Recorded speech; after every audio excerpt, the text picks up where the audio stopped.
Puberphonia. The chief guest for today is Dr. Gauss. He is actually practicing in Chengalpet, but he had a long experience of association with the international Tamil people because he had a great opportunity to work in Dubai for many years, where he has organized many conferences and helped many people. So here we are introducing Dr. Gauss. He is with our unit. He had coined a drama for virtual reality. So such a interested doctor, he will give his little more biodata also because he was attached with many trade unions, Tamil Association and uplift of Tamils all over the world. Because basically he had worked in connection with Dubai and Emirates. So here is Dr. Gauss, please. Good evening. We all are well aware of the centuries in our daily life. In cricket, hitting a century is an achievement. Hitting a century is a celebration. Hitting a century is an appreciation. Hitting a century is a record. But hitting a millennium, unheard, uncommon, rarest to hear. But it's true, a wonderful happening, miraculous news. Yes, it has been done by a Tamilian in India, in Tamil Nadu, by our great professor, Dr. M. Kumaresan at the Siva ENT Head and Neck Hospital, Lloyds Road, Chennai. He is going to hit a millennium in curing and eradicating puberphonia in 1,000 patients. Dr. Kumaresan is the pride of our Chennai, the pride of our Tamil Nadu, and the pride of our India. ஒரு பானை சோற்றுக்கு ஒரு சோறு பதம் is an ancient saying in Tamil. As a sample, here I am going to narrate a real incident in a story form. A lot of abusive and malicious names by which Raja was called. He got used to being called by these names, so he stopped getting angry or raised his hands to beat them or curse them. He started going into a shell, stopped attending marriages, birthdays, and other social functions. He avoided talking to people as he was always made fun of.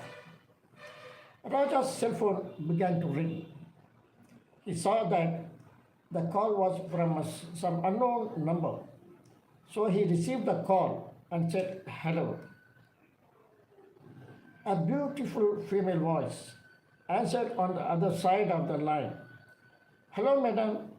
I am calling from Axis Bank. We are issuing credit cards. Do you want one?" "Sorry, madam. I don't want," said, and immediately the line got cut. Many unknown callers have referred to him as madam, and now he got used to such references.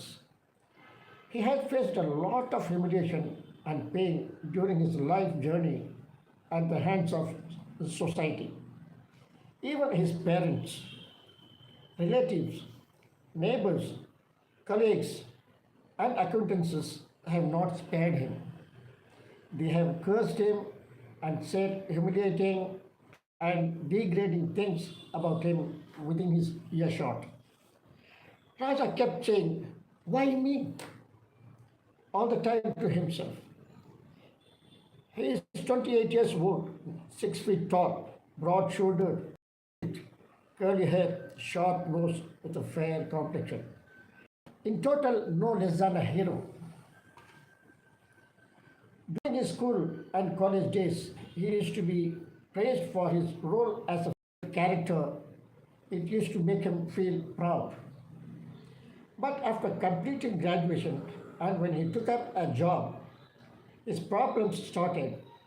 His squeaky voice, a female voice, became a humiliation and created a lot of hindrances, because of which he lost his self confidence, self esteem, and self respect.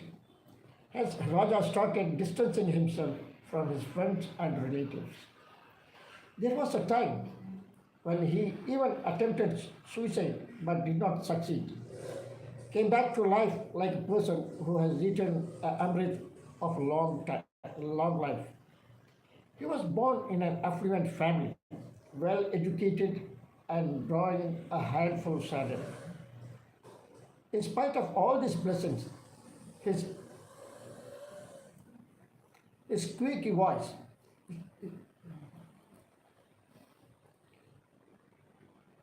turned against him and became his worst enemy. All his marriage proposals got rejected because of his squeaky voice. His parents had tried all the cures for his peculiar squeaky voice. They had visited all the places of worship and prayed to all the gods seeking a cure. Nowadays, Raja shared all his joys, sorrows, thoughts, and musings only with Malik, his childhood friend, and now only friend he trusts. They meet every day at each other's houses after work. Malik works in a reputed firm as an IT official. He surfs on Google whenever he is free. He found that Raja's squeaky voice was because of a condition called puberphonia and informs him about it. All the ENT specialists and speech therapists he had visited earlier said he had a hormonal issue. Every time Raja returned dejected from the clinics, Malik cheered him up, telling him that cure is sure there. Malik promised to help him find it. One day, Malik received a transfer order to the Chennai branch of his company. This made Raja upset. Malik motivated him about the hospitals in Chennai and reminded Raja of his promise to find a solution. After shifting to Chennai, Malik befriended a colleague named Ganesh. One day at lunch, Malik tells Ganesh about Raja and his condition, and also that due to impact of this condition, Raja had given up on idea of marriage. Moved, Ganesh spoke about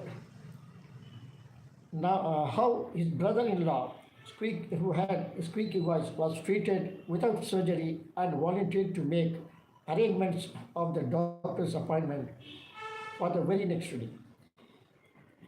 The next day, in the afternoon, Ganesh and Malik arrived at the clinic for their appointment on time.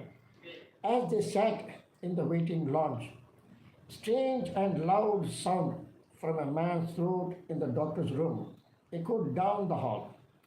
Frightened and confused, Ganesh and Malik asked the man seated next to them about the weird sounds. The man replied that they were from the therapy room. Exactly at 3:30 p.m., they were ushered into the doctor's cabin.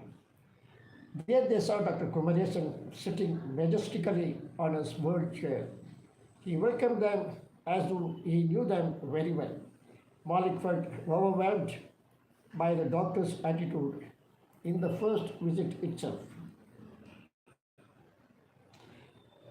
His trust and respect for Dr. Kumaresan increased after consulting with him about Raja's problem and the process of treatment, which he explained to him clearly and in detail. Before leaving, Malik whispered something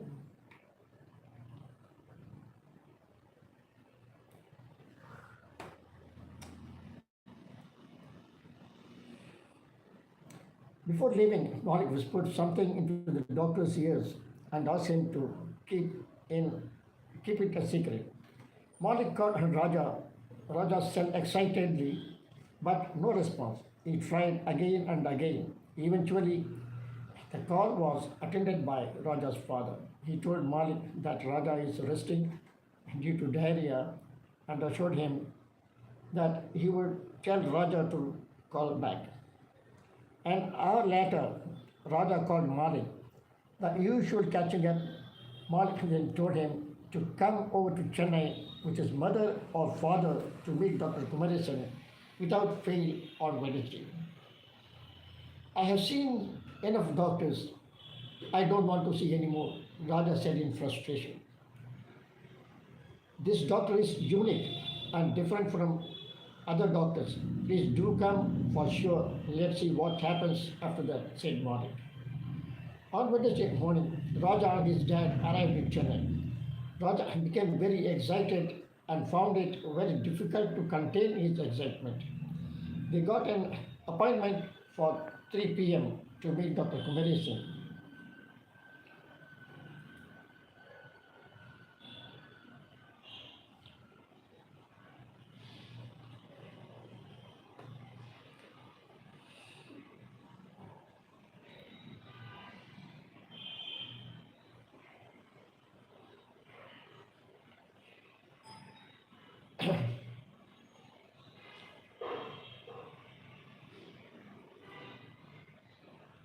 Dr. Kumar, as soon as their turn came, they were ushered in. After welcoming them,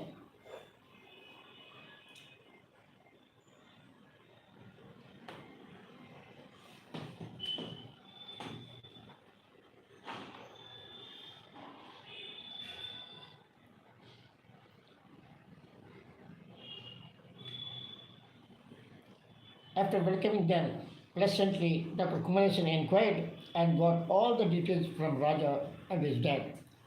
They were asked to come on the next day morning at 11 a.m. after completing some prescribed tests. Malik did not disclose the nature of therapy to Raja and his dad, so they were not very enthusiastic about the outcome of the treatment.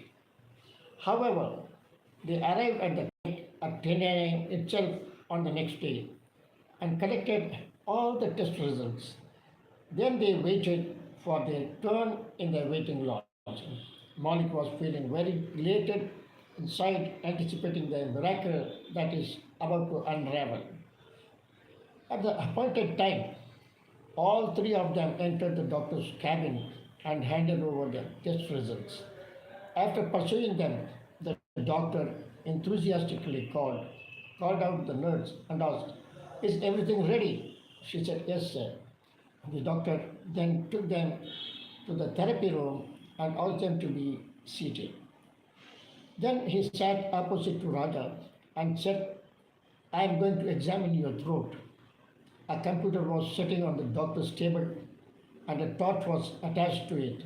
The doctor pressed a button and the monitor switched on. Then he put the torchlight inside Raja's mouth.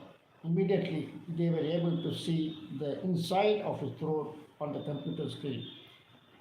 Dr. Kumaresan asked Raja to say 1, 2, 3. Raja repeated the numbers in a squeaky voice. "Count till 10, Raja repeated. The doctor did some manipulation and asked him to say them loudly. Raja's voice miraculously changed into a manly voice as he repeated the numbers. Everyone present were dumbfounded and could not believe what they have just witnessed. They were surprised and shocked at the magical transformation of Raja's voice. They were overjoyed and astounded. Thank you.